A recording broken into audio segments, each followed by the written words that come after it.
بسم الله الرحمن الرحيم الحمد لله رب العالمين والصلاة والسلام على سيدنا محمد وعلى آله وصحبه أجمعين أما بعد. So inshallah this will be the last seerah for 2 weeks or maybe 3 weeks, we'll see. And we're going to finish off by talking about the major incidents that occurred before the Battle of Uhud. And today is a very controversial topic. So pay attention and take good notes. Before we get to the controversial topic, let's begin with some of the more smaller incidents. So between the Battle of Badr and Uhud, a number of small expeditions took place. And they are not very important in the large scale of things, but each one of them had its own, if you like, reasons and issues and benefits for it. And the first of these issues, the first of these incidents, it is called, it's a very difficult title, Qarqaratul Qudhr. Qarqaratul Qudhr. After the place where it took place, it was called Qarqaratul Qudhr. And what happened was that some of the neighboring mushrikeen tribes of Medina, they wanted to take revenge on the Muslims because their business had been cut off. What business? What business would have been cut off? The caravans. You know, to this day, when an interstate goes through, small cities clamor to the senators and congressmen to have the interstate go through that city. Why? Because business, that's the main business, right? Cops, how do they get their money? You know, these small cities, how does the money come in? It's basically those tickets and then the convenience stores. So when the caravan of the Quraysh had to basically divert its route, so some of the smaller tribes that used to get their income from buying and selling with the caravan, so they wanted to basically poke the Muslims to make sure they don't do it again. And so they only 7 days after the Battle of Badr, the tribes of the Banu Salim and Ghatafan, now the Banu Salim and Ghatafan are very large tribes, so these are small subsections of those tribes that happen to be living around Medina. The Ghatafan is one of the largest tribes of Arabia, and the Ghatafan will play a role in the Battle of the Khandaq in particular. But this is some of the sections of the Ghatafan. Some of the sections of the Banu Salim, they attached a small, they detached a small skirmish, a small entourage of 200 people to attack Medina. And so when the Prophet ﷺ heard this, he launched an offensive against them.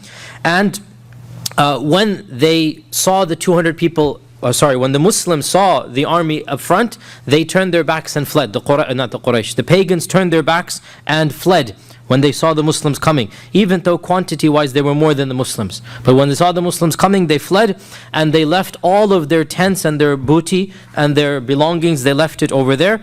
And so the Muslims basically acquired most of their animals, and this was a huge surplus for them, so much so it is said that every Muslim who participated, he got 2 camels, and that's basically a nice amount of money. Every single Muslim, he got 2 camels. And it was also in this battle that the Prophet ﷺ, so what happened was, and again, as you realize, in every single class that I do, we don't go into a lot of detail because otherwise we'd stay here forever. But what happened was, when the Prophet ﷺ reached their vicinity, the first person they found was a slave, an Abyssinian slave, and his name was Yasar. His name was Yasar. So they captured him, and then the non-Muslims fled. So Yasar was left with the Muslims, and he saw the Muslims and he converted to Islam. When he's with them for a while, he sees how good they are, he converts to Islam. And so the Sahabi who captured him, he said, "O Messenger of Allah, he is yours, because he's a Muslim now, he's a good Muslim, he is yours." And the Prophet ﷺ, he never kept a slave, as you know. He never kept any male slave. Whenever slave that he got, he freed that slave. And so he freed Yasar, but Yasar remained with him as a servant. And so Yasar became one of the servants of the Prophet ﷺ. And as usual, it was a sunnah of the Prophet ﷺ that when he had any battle, he would camp there for how many days? 3 days. This was his sunnah that established from Badr. So he camped over there. And in explaining why they fled, he told the Sahaba, and this hadith is in Bukhari, نُصِرْتُ بِالرُّعْبِ مَصِيرَةَ شَهْرٍ, that I have been helped by Allah, that my enemies are terrified of me, even if I'm at a month's journey away. نُصِرْتُ بِالرُّعْبِ. This is one of the ways that Allah helped the Prophet ﷺ, that just by seeing and hearing of the Muslims, they would flee and run away. And so he explained to them why this happened. So this is called the expedition of Qarqaratul Qadr. The second expedition, which is interesting in its own way, it is called the Battle of Sawiq, the Battle of Sawiq. And this occurred around 2 or 3 months after Badr, probably in the early part of Dhul Hijjah of the second year of the Hijrah. And the reason for this battle is a little bit disgusting, to be honest. And that is that Abu Sufyan had made a promise, a vow, a nadhr to Allah, that he would not take a bath until he avenged Badr. So how long is the guy going to wait? Okay, he would not take a bath, even from janaba. And this shows us, by the way, that taking a bath from janaba was in their custom. And of course, this must have come from Ibrahim alayhi salam, right? So he remained in that state, unbelievably, without touching water for months. And I guess finally, he really had to do something, right? And so he gathered together probably around 150, 250. Again, we don't have an exact quantity, but probably around 200, similar as the previous battle. Gathered together 200 of the Quraysh, and he launched an offensive. And the Banu Nadir, which was the second Yahudi tribe, the Banu Nadir gave him protection. And they gave him food and supplies and water. So we're going to come back to the Banu Nadir later on. But this is now blatant treachery, because one of the conditions of the treaty is you will not help the Quraysh against us. And one of the conditions, if we are externally attacked, the two of us will act as one. Right? So the Banu Nadir actually gave supplies and food and water to the small entourage of Abu Sufyan, and they hosted him to reinvigorate and reinforce him before he attacked Medina.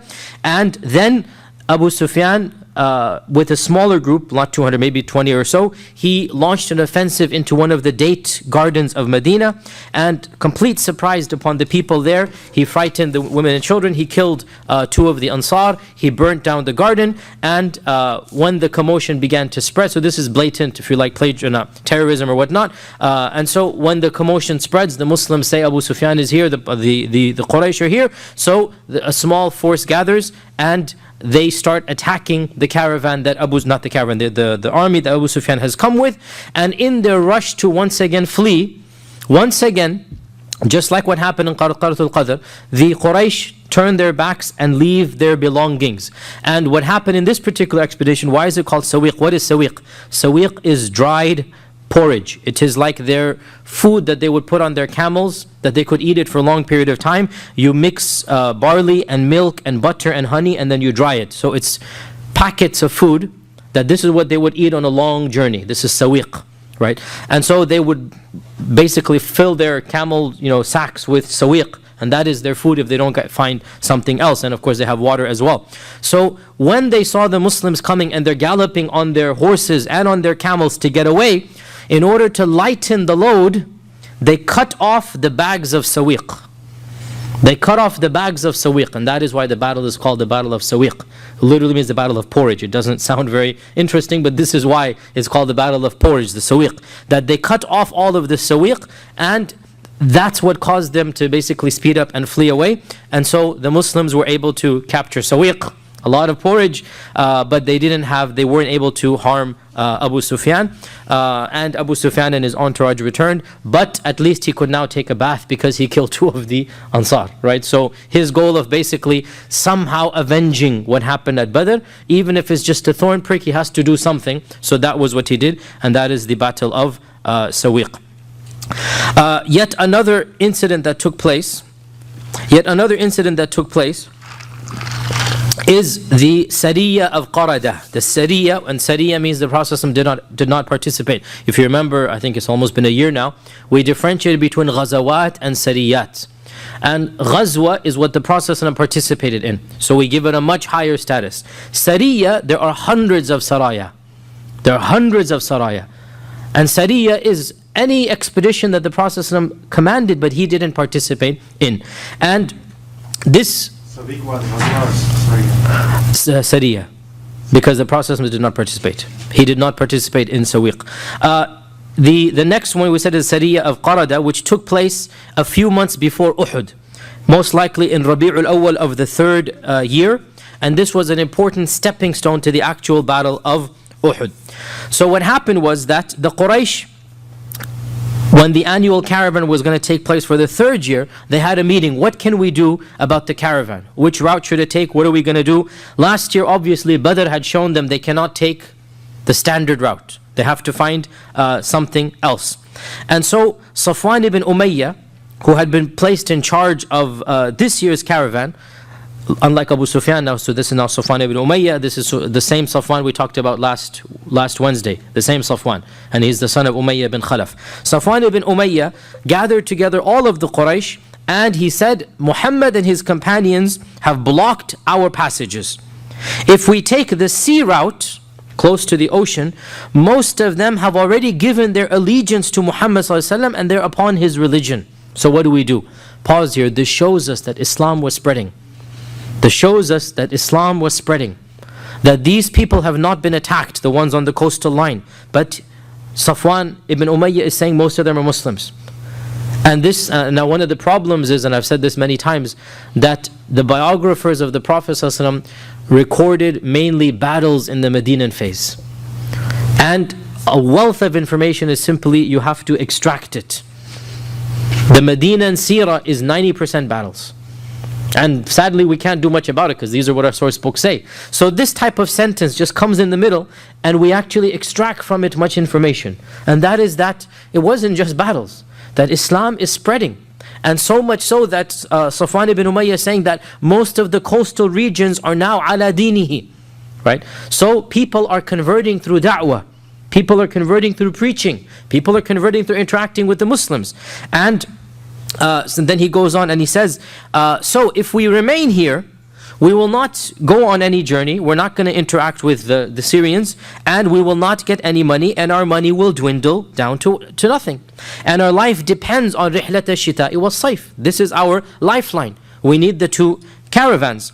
So one of the elders, and his name was Al-Aswad, Ibn Abdul Muttalib, that's not that Abdul Muttalib, one of the elders said, let us go through the Iraq passage.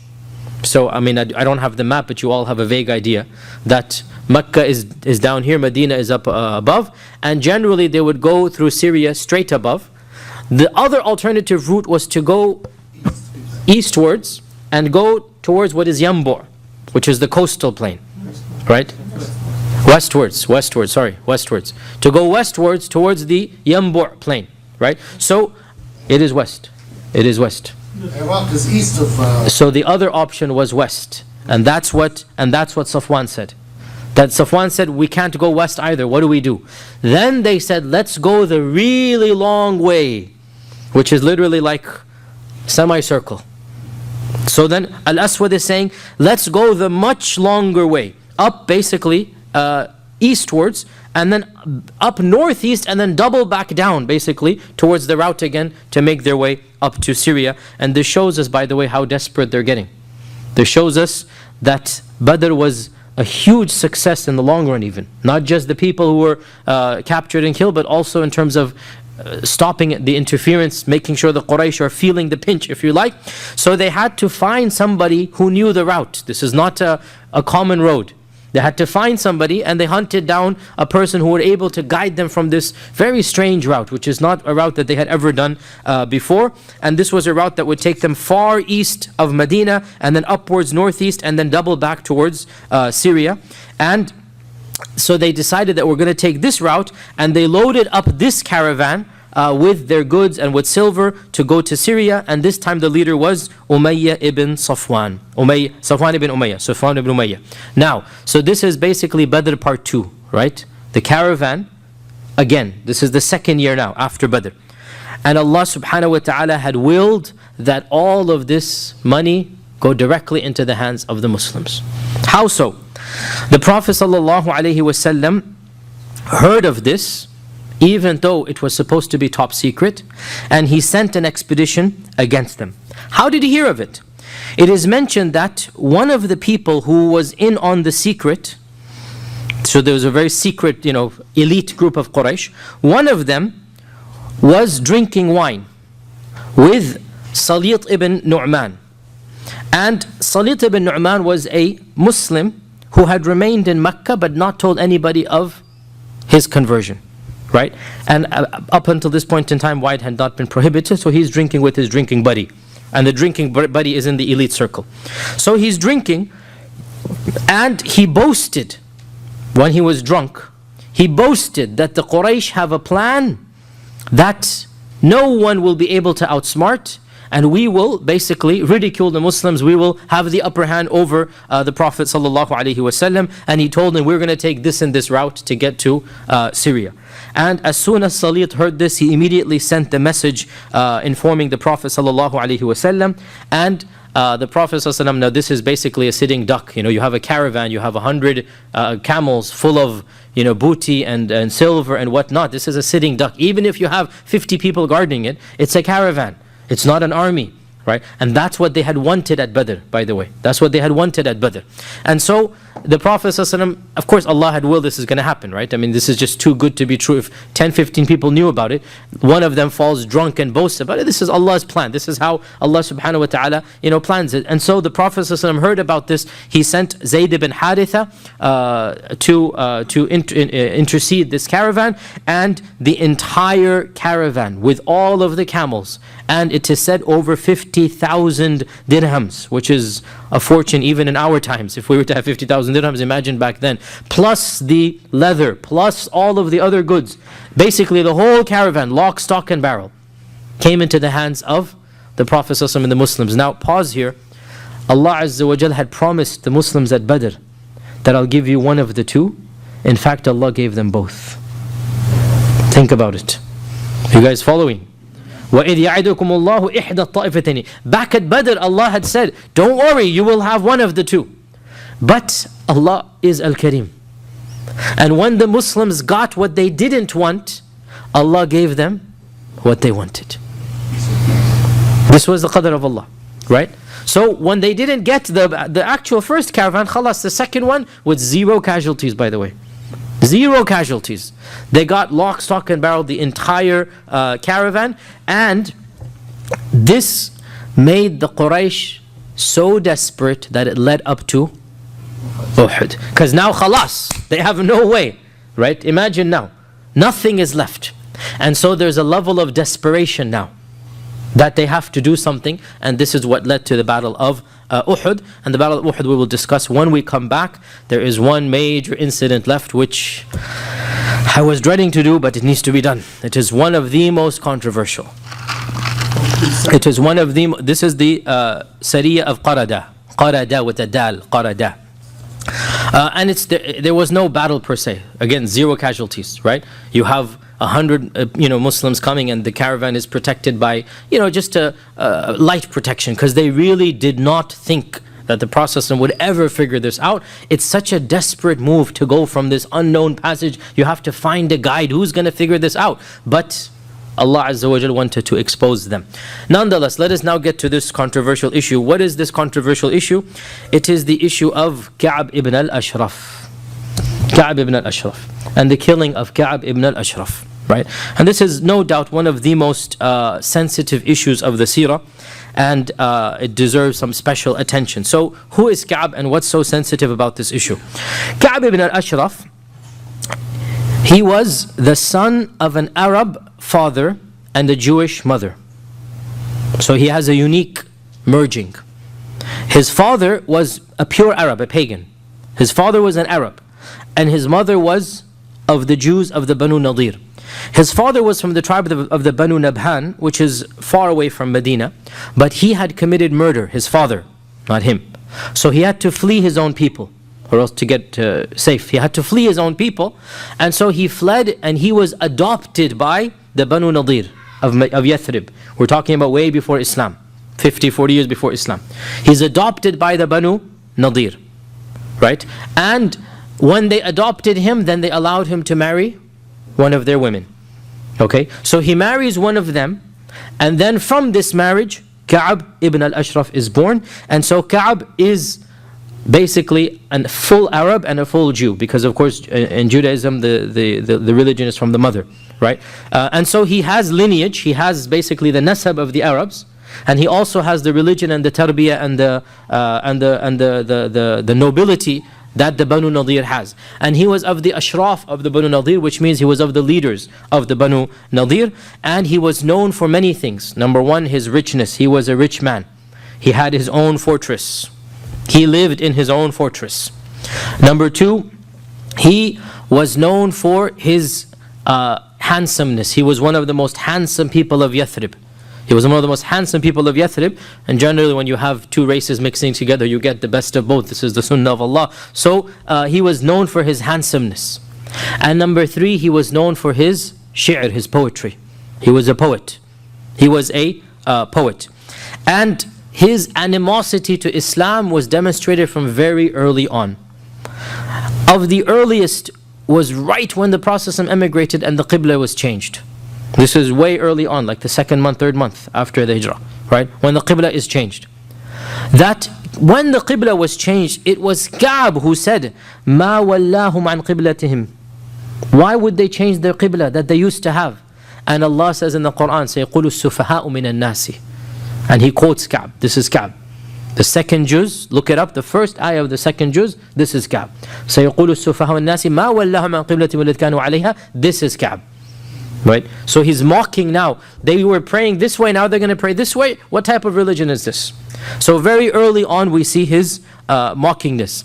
When the commandment for zakah was revealed, also very early on in the Meccan stage, when the commandment of zakah was revealed, Ka'b went to his friends who had converted from the Ansar now, so his friends from pre-Islam who had converted, and he said, do not give any of your money, because I am worried that you will become poor if you keep on giving your money away like this.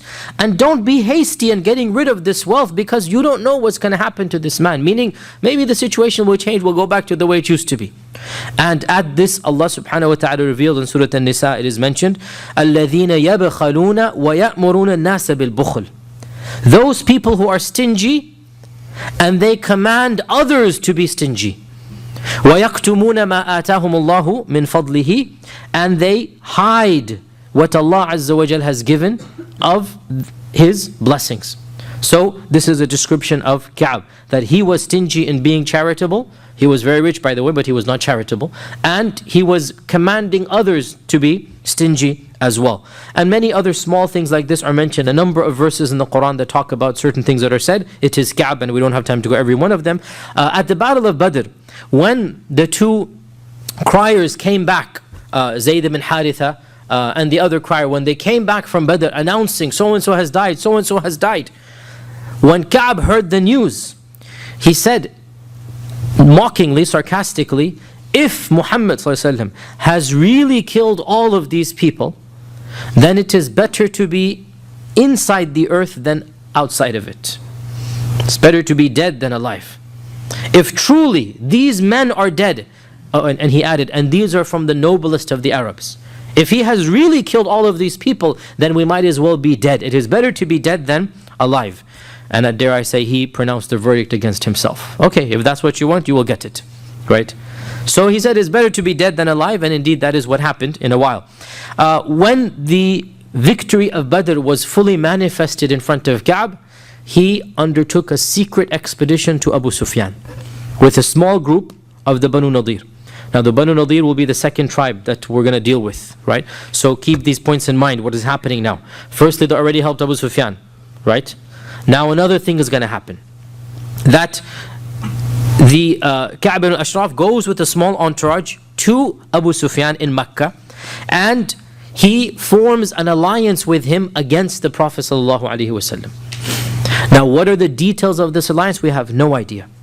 None of the books of Seerah mention, because again, this was something between the two of them, and then he was killed shortly afterwards. What is known is he formed an alliance. What could this alliance be other than a surprise attack? Other than a tactic, what is to be done? Right? Other than details, you come, I'll help you here. This is common sense, but what are the details? We do not know. So he formed an alliance with Abu Sufyan, and he then, Abu Sufyan, one of the last things that Abu Sufyan asked him, he said, Unashiduka Allah, I ask you, swearing by Allah. Abu Sufyan is asking Ka'b, which of the two religions is closer and more beloved to Allah? Our religion or the religion of Muhammad ﷺ? Now he's asking a monotheist Ka'ab is a monotheist, he's a Yehudi. Which of the two religions is better, paganism or the monotheism of Islam? Right? And so, Ka'ab is a Yehudi. Was he asking real question and he wants to know, or just... So, he is asking Ka'ab, in your opinion, which of these two religions is more beloved to Allah? Right? Remember the pagans felt an inferiority complex towards the Yahud. Remember, they felt an inferiority complex towards the Yahud because the Yahud were thaqafa, people of civilization. Yaqra'un, they would read and write. They have tariq, they have the Torah. So they felt inferior to them. And this is what many incidents show this, right? So he is saying now that which of these two religions is more beloved to Allah subhanahu wa ta'ala. And Ka'ab said that أنتم أهدى منهم سبيلا. أنتم أهدى منهم سبيلا. You are more rightly guided than them. You are more rightly guided than them. And Allah references this conversation in the Quran. In Surah An-Nisa verse 50. That ألم تر إلى الذين يزعمون ألم تر إلى الذين أوتوا نصيبا من الكتاب. Don't you see those who have been given a share of the book? Right? وَيُؤْمِنُونَ بِالْجِبْتِ وَالطَّاغُوتِ. And they believe in Jibt and Taghut. Jibt and Taghut, there's a lot of controversy what exactly it means, but it basically means things that are evil. And وَيَقُولُونَ لِلَّذِينَ كَفَرُوا. And they say to those who have done kufr, هَؤُلَاءِ أَهْدَى مِنَ الَّذِينَ آمَنُوا سَبِيلًا. He's quoting Ka'ab again. Allah is quoting this private conversation. That they are more rightly guided than the believers. هَؤُلَاءِ أَهْدَى مِنَ الَّذِينَ آمَنُوا سَبِيلًا. And this is exactly what Ka'ab said in that private conversation. Allah subhanahu wa ta'ala quotes him again. This is Surah An-Nisa verse 50. So he then returns to Medina after having formed this secret alliance with Abu Sufyan. But Allah has told the Prophet of this secret alliance. Then he does the last straw. When he returns to Medina, he has the last straw. And that is, he is a poet, and I did not mention that he has already written a lot of poetry against the Prophet ﷺ, against the Muslims. Now he starts writing, how should we say this?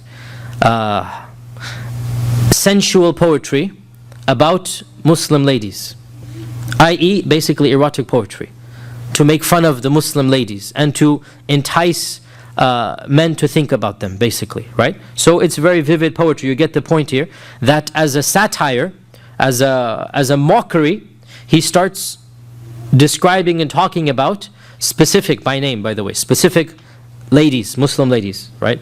And now this is obviously really like a little bit too crude. It's a little bit too crude. He's really crossing the line in all, especially at that time, but even now amongst me. But this is a little bit too much, right? And so this is basically the final straw. Now I have to add one more point here. So according to Ibn Ishaq, Ibn Hisham al-Waqidi, Ka'ab was assassinated between Badr and Uhud, which is why we're doing it now. But there is another opinion, and that is the opinion of great scholars as well, Muqatil ibn Sulaiman and al-Baghawi, and others, As-Salihi as well, who has one of the largest books of seerah ever written is Subul al-Huda wal-Rashad by As-Salihi, which is literally like 12 volumes. Is one of the largest books ever written, and he's a very famous scholar of seerah. Died around, I want to say 900 something. So medieval, not ancient and not medieval. So according to Salihi as well, Ka'ab was executed. Ka'ab was killed basically after Uhud and not after Badr. After Uhud and before Khandaq, but right after Uhud. And all of them add one more reason, which Al-Waqidi and Ibn Ishaq and Ibn Hisham cannot add because it didn't take place in their time. And that is the blatant assassination attempt against the Prophet ﷺ, which the Banu Nadir did. Now we're jumping the story here, but we have to just mention, you all are familiar with the vague story of the Prophet ﷺ having been invited for a poisoned meal, right? Now this occurred after Uhud, so we're not talking about it now. But according to As-Salihi and Muqatil ibn Sulaiman and Al-Baghawi and others, the guy behind the plot was Ka'ab. That it was his idea to poison the food, and he was killed the night of, literally 12 hours before Banu Nadir battle. the Battle of Banu Nadir. Like they got rid of him, and then the next morning, literally, maybe even 5-6 hours, because he was killed in the middle of the night. They killed Ka'b in the middle of the night. And then the next morning, according to those authorities, they marched upon Banu Nadir. So if we follow that version of events, then it's even more clear what's going on. However, we'll stick with Ibn Ishaq because he is Ibn Ishaq. So, Allahu Alam, and frankly, this is one of those issues of seerah. How are we going to resolve it now? When did he die? If it's before the Battle of Uhud, then the issue of the poison doesn't take place. However, As-Salihi also says that, and this is perhaps joining between the two stories, that the idea of poisoning the food came from him. So it wasn't able to be executed at the time. They had to wait until after Uhud, but it was his idea that why don't you invite him to ta'am masmoom? You put poison in it, right? So we'll have a big feast and he will eat the food and then he will die. And then eventually they did that after his death. If that is the case, and obviously we can add even one more reason. But even if we don't follow Baghawi's chronology, then still we have enough reasons as it is. In any case, when all of this took place, the Prophet ﷺ stood up and he said, who will take care of Ka'b ibn Ashraf? Malli bi Ka'b. Who will take care of Ka'b ibn Ashraf? And so, because he has harmed or irritated Allah and His Messenger. فَقَدْ آذَى اللَّهَ وَرَسُولَهُ. Yeah, the adha here means to not to harm, because Allah is never harmed, but he has irritated. He has, basically gone beyond the bounds here. And so Muhammad ibn Maslama stood up and he said, I will do it, O Messenger of Allah. Muhammad ibn Maslama was from the Aus. And Ka'b had, before in the days of Jahiliyyah, remember the Aus and the Banu Nadir were one. Right? And of course this is of his wisdom that he didn't want a Khazraji to do it, or else this would bring up bad blood. You understand the point here, that the Khazraj and the Banu Nadir already have problems from pre-Islam, whereas the Aus and the Banu Nadir don't have any problems. So Muhammad ibn Maslam, being one of the senior of the Aus, said, I will do it, and then if he does it, there can be no problems between the Aus and the Khazraj, the Aus and the Banu Nadir, because they were one in the days of Jahiliyyah. Remember? We talked about this, right? The Yahudi tribes had allied, and so the alliances played a big role here. So somebody that had already allied with Ka'b in the days of Jahiliyyah, he's the one who volunteered in order to save the potential of the Jahili civil war being resurrected. You see the point, right? So Muhammad Maslama volunteered to do it. According to Ibn Hisham, for 3 days after this, Muhammad ibn Maslama stopped eating and drinking, until finally somebody came to the Prophet to tell him that Muhammad ibn Maslama is not eating and drinking. So he visited him. He said, what is the matter? So he said, O Messenger of Allah, I promised you something, and then I realized I might not be able to fulfill that promise. And so in his anxiety, basically he's so anxious, can you imagine? Like, he got so worried that I promised you I do it, and then I realized, what if I can't? How am I going to then basically make up for this, right? Remember, he's a rich man, he has his own fortress, he's well guarded, he has an entourage. How am I going to do this? And so the Prophet ﷺ said, all you need to do is try. I'm not asking you to, success is with Allah Azza wa Jal. You have to try. That's all. And so this calmed him down, obviously, because he was thinking, what if I'm not able to do it? I'm in big trouble then. And so he said, in that case, O Messenger of Allah, allow me to say something. Meaning, you have to allow me to say things that I don't mean. Allow me to say something. And so the Prophet ﷺ said, say as you like. Say as you like. So Muhammad ibn Maslama then called upon Ka'b in his, let's say in his office hours, i.e. at a time when clearly nothing can be done. He called upon Ka'b, there were other people sitting there. He said to Ka'b, look, I have something very private I need to talk to you with. So they went to a corner and he said, so now Muhammad ibn Maslama is saying to Ka'b, Muhammad is saying to Ka'b that this man, meaning the Prophet ﷺ, has come and caused us irritation for the last few years. And the Arabs are now all against us. And on top of that, he's asking for our money, charity. Because the Arabs didn't have a concept of charity, right? So he's asking for our money. And he has put us through so much trouble and hardship. With this war and the Battle of Badr and this and that, put us through so much hardship. When Ka'b heard this, he felt so happy. Because here he was thinking Muhammad is a convert, right? He was thinking that Muhammad ibn Maslama is on their side, and now he's coming to him and showing that no, in reality, he's just on the same wavelength as Ka'b. So he got really happy at this. And he goes, Wallahi, this is just the beginning. He is going to put you through much more hardship. Just you wait and you see. He's going to put you through much more hardship. And so they continued along this vein. So you understand, why did Muhammad ibn Maslama have to give a special dispensation, that I'm not able to say things that, I need to say things that otherwise I would not be wanting to say. Until finally he said that, well, now we are his followers and we cannot forsake him until the situation turns a little bit, i.e., let something happen and then we can change and show our true colors. Until that time, I need you to loan me to pay him that money, i.e., zakat.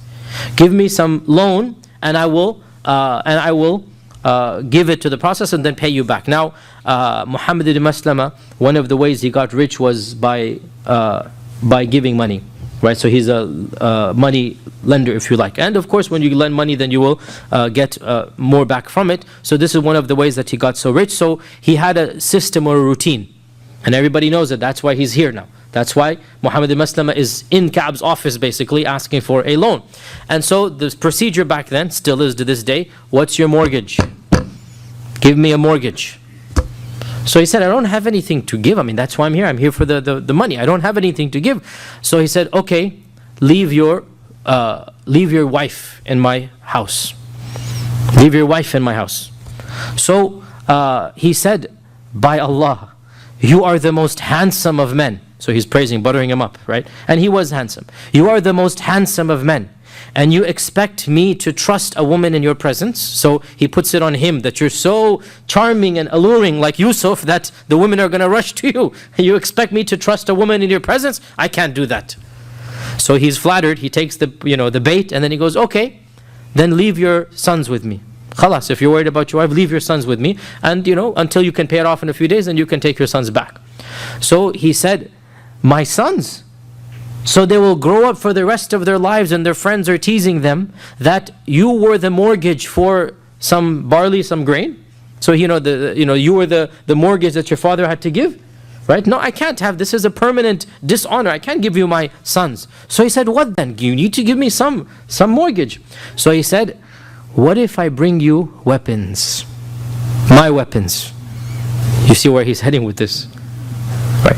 What if I bring you my weapons, swords and spears and what if I bring that to you?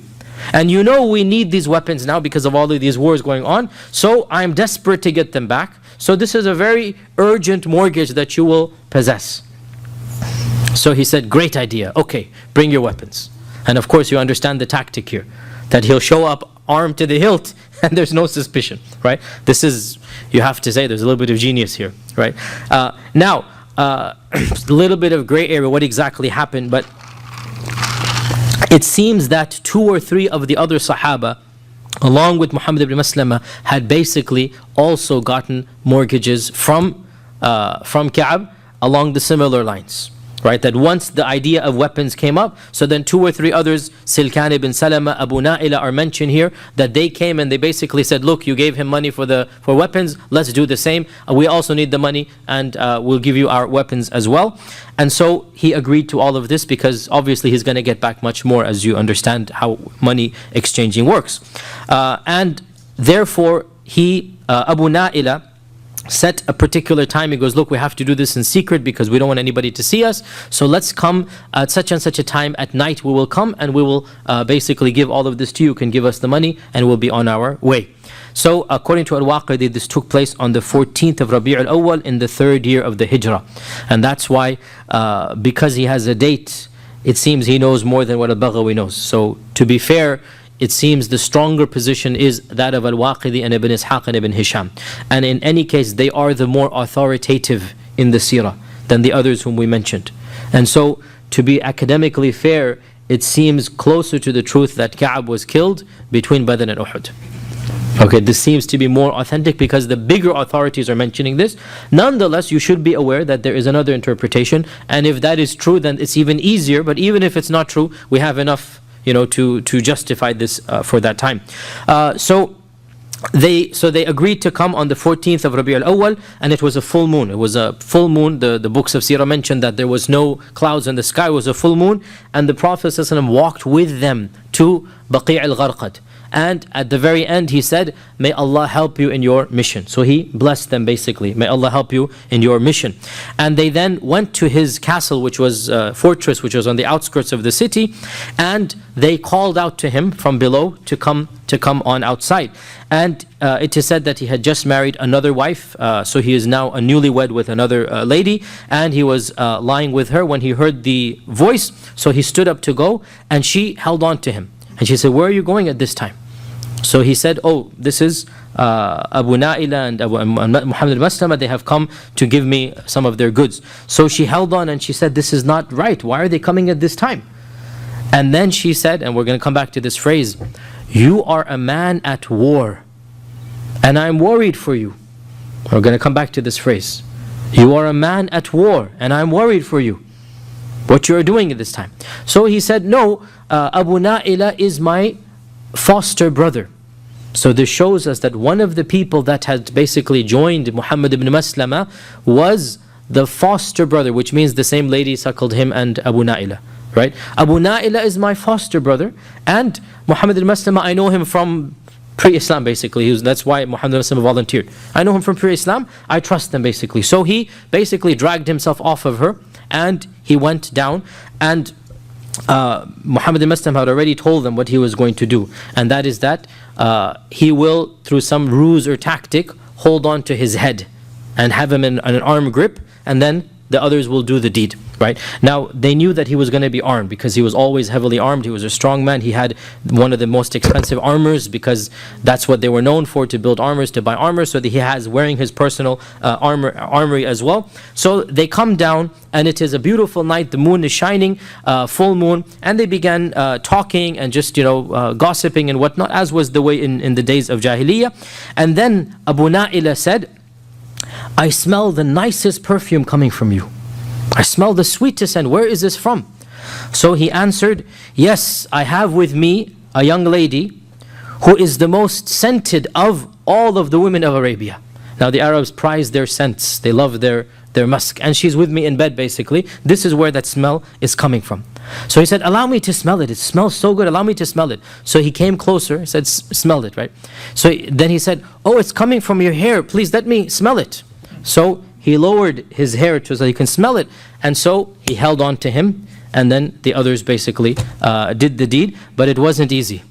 Because of his armor that he was wearing, it wasn't easy, and it is said that one of them, Al-Harith ibn Aus, he was severely wounded by the others who were attacking. He was severely wounded, and he was bleeding badly, had to limp back to Medina. And so they returned back to Medina, and the Prophet ﷺ met them, and he put some of his saliva on Al-Harith, his wounds, and it healed instantaneously. And this was basically the end of Ka'b ibn al-Ashraf. Now, it is very obvious why this incident is problematic in light of modern times. It's very obvious why this is a very sensitive issue. And that is because the charge is given that this is a blatant assassination attempt that is justified by the Prophet ﷺ. And it is an authentic incident. It is mentioned in Sahih Bukhari, is mentioned in Ibn Hisan. I mean, there is no way to deny this, even though some Muslims, they have this methodology, anything that's embarrassing, try to get rid of it. And this is not my philosophy. So some of them, they try to get rid of it, but it is obviously an authentic incident. Sahih al-Bukhari has a whole chapter, the chapter of the killing of Ka'b ibn Ashraf. And you have a number of narrations which are very explicit. Sahih Muslim, it is in Ibn Ishaq, Ibn Hisham. I mean, there is no book of seerah except that it mentions it, right? If you're going to deny this, then wallahi, you've denied everything that we have of the seerah. Clearly, it took place. Now, a number of reasons are given why this assassination took place. The most obvious reason is this treaty with Abu Sufyan. This is the most obvious, number one on the list, that he goes all the way to Mecca and he enacts some top secret treaty that we don't know the details about, but it is very clear. I mean, what else can it be other than a type of battle that will take place with the Banu Nadir and the Quraysh helping one another against the Muslims? This is understood, right?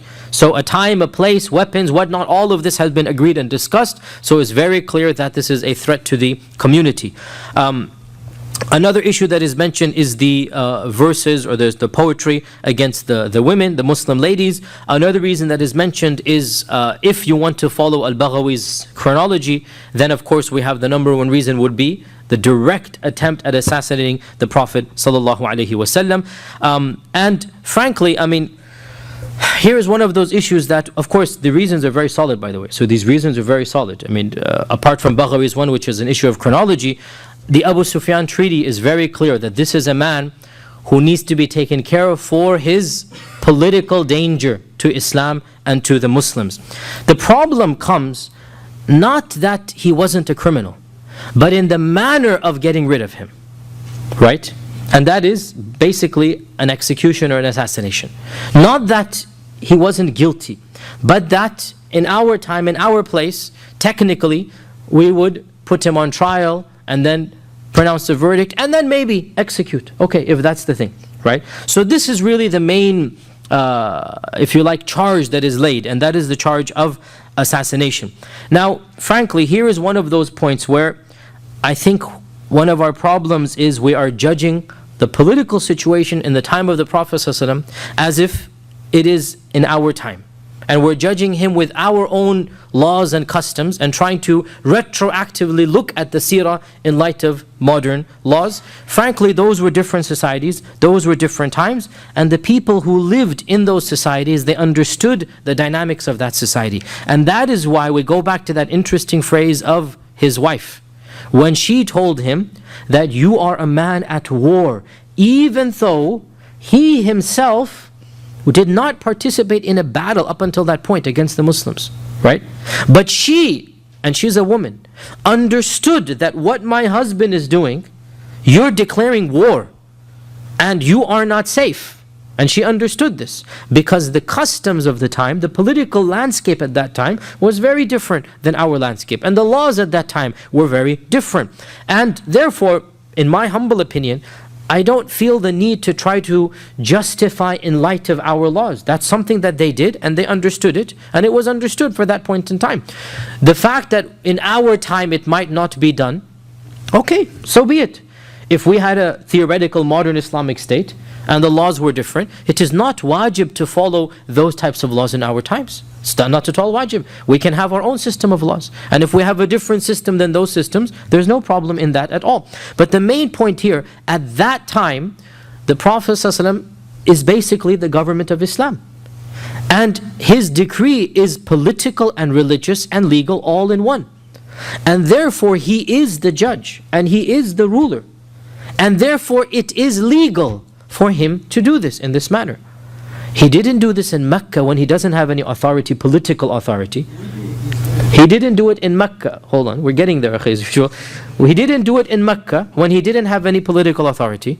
He didn't do it when he didn't have sulta, we call it, which is executive power.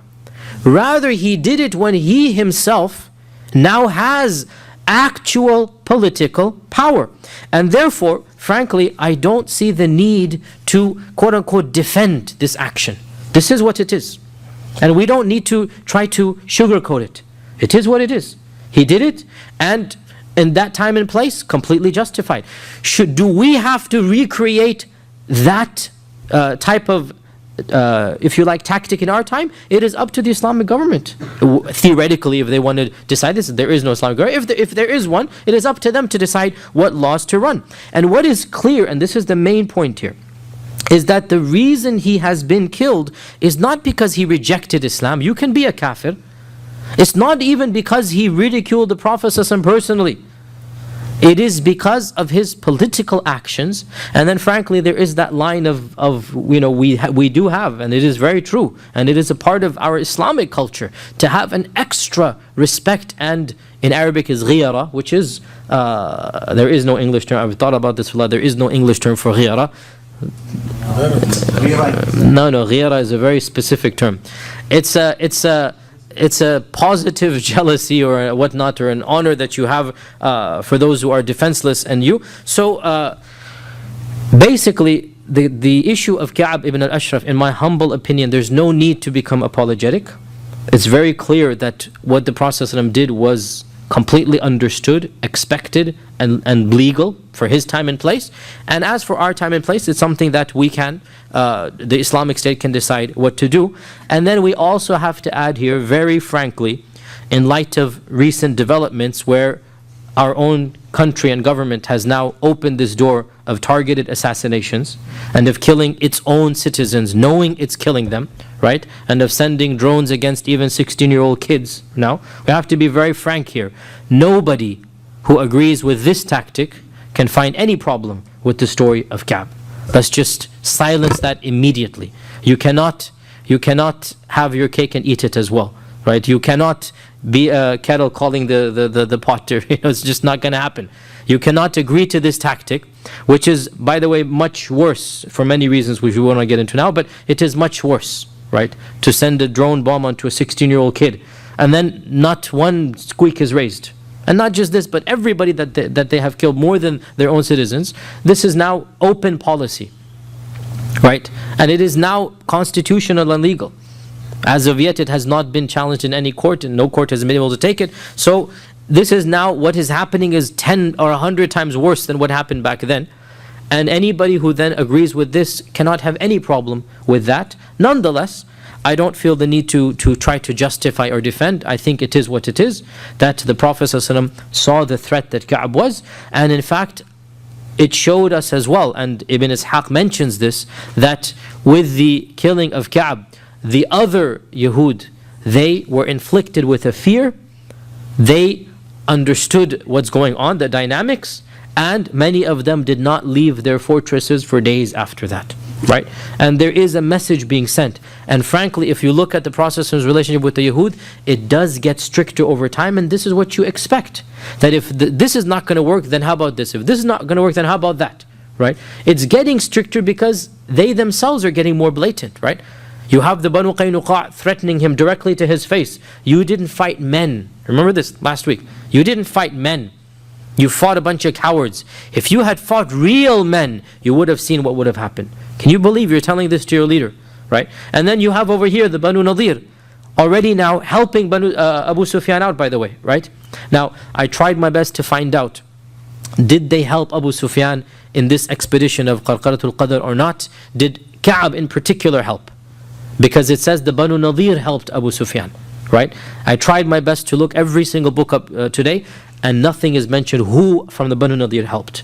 But if we were to add the possibility that Ka'b was one of the main people who helped Abu Sufyan, and it would make sense that a few weeks later he then travels to Abu Sufyan, right? Now this is my theory.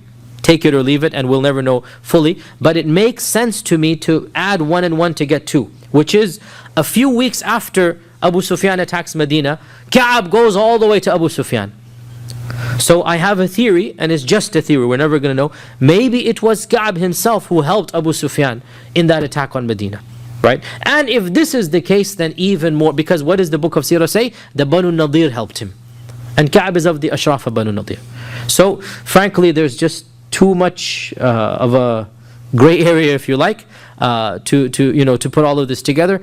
Allah knows best, but I think it is a good, if you like, guess to make that it was Ka'b and a group of Ka'b that helped, and the group of Ka'b that helped Abu Sufyan. In any case, to summarize, and then inshallah we open the floor for Q&A, because I don't want to start Uhud, or else it's not going to be appropriate to start Uhud right now. To summarize, I think that the incident of Ka'b ibn Ashraf needs to be told like it is, and that is that it is a political incident that the Prophet ﷺ approved. It was in accordance with the norms, with the understandings, with the political society and laws of his time, and it was done not because Ka'b was a poet, even though yes, that added to it, but it was because Ka'b was a genuine political threat, and that he had gone above and beyond merely rejecting Islam. And we notice here in the seerah that a kafir is never harmed or killed just because he's a kafir. Rather, there is a line, and that line is obvious.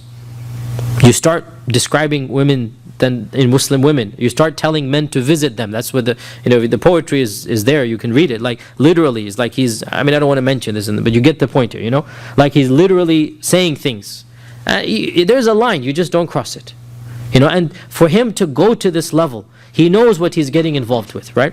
to have an alliance with Abu Sufyan. He knows what he's getting involved with. Therefore, honestly, he knows the risks. His wife understood the risks, and she's a woman. She's not even involved. She understands the risks, right? That my husband is doing these things. So, here it is. That is the story of Ka'b ibn Ashraf, and we have no qualms in saying this is exactly what happened. I don't see the point sugarcoating it. It is what it is, and it is something that, frankly, I don't see any problem with, as the Prophet ﷺ having done. And with this, inshaAllah ta'ala, we will take a few questions and then break for Salat al-Isha. Now you're raising this issue between me and him of the ijtihad of the Prophet ﷺ. Whatever the Prophet ﷺ did, whether it was directly commanded or not, Allah Azza wa Jal indirectly approved. So in the end, it is all from Allah subhanahu wa ta'ala. Whether it is direct or indirect, it's semantics. In the end, it is from Allah subhanahu wa ta'ala. Okay. Yes, go ahead. Oh, go ahead. Banu Nazir, he was from Banu Nazir. Ka'b was from Banu Nadir. He violated the deal between the Muslims and the Banu Nazir, and he went behind them. So that's the point. He violated the treaty, the constitution. So legally he should be punished. So again, the problem comes not that he should be punished, but how he was punished. There's no judge, trial, jury. This is the point. There's no jail. He didn't. By the way, there was no jail in Medina. The concept of jails was much later on in Islam. So the point that non-Muslim, there's a whole article. I mean, you're going to understand this is story. I mean, astaghfirullah, but the anti-Islamic websites, this is probably the top 2-3 stories. This is one of those that they love to harp on, right? And that is the assassination of the Prophet. Kill a person like Saddam Hussein. He destroyed the whole country to kill a person. This is our job to show the double standards. So they kill a person to close the whole subject. This is our job to show the double standards, right? This is our job. That's a part of what we do. That they have no right to criticize in light of their own history. And that's what I said as well, especially in light of recent history, which is what is happening, is even more blatant targeted assassinations. Okay, yes? In the story with Banu Qaynuqa, where the Prophet ﷺ stated very clearly that the Sahifa has been broken, why didn't that happen this time? Is there any wisdom in not stating? It's going to happen right after, so just give it a few months, right? It's building up. It's going to happen with the Banu Nadir, right? So things are happening that shows the character of Banu Nadir, and then the time will come when it is right to basically take action against them, right? But right now, action is taken against the main instigator within the Banu Nadir. It's really against the individual, not the tribe. But taking action against him is an indirect message to the whole tribe, right? Sisters, any question? Yes, So what was the reaction of the Banu Nadir? So the books of Seerah mention that not just the Banu Nadir, the other tribes, they all basically complained about this. And the Prophet ﷺ did not basically take their complaints, do anything about them, those complaints, because he had in fact ordered it himself. And the message was given. Ibn Ishaq says that not a single tribe of them basically felt safe afterwards. That they felt that the threat is coming around them. And this is one of the direct basically reasons for doing this, and that is to send the message: you can't get away with this. You cannot get away with blatant treason. I mean, that's, no country allows this, So yes, they did complain, and their complaints were not basically responded to, because that's justified. Okay, yes? On this area, just before they captured all this booty and all this, was there hostages? How did they do with the man? Which one are you talking about? The caravan. The caravan? No, they fled. The Quraysh fled.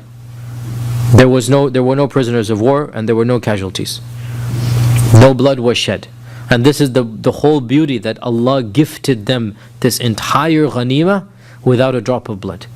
And this is, as I said, it's an amazing, just think about it. Wallahi, this is the generosity of Allah Azza wa Jalla. I mean, just, amazing, right?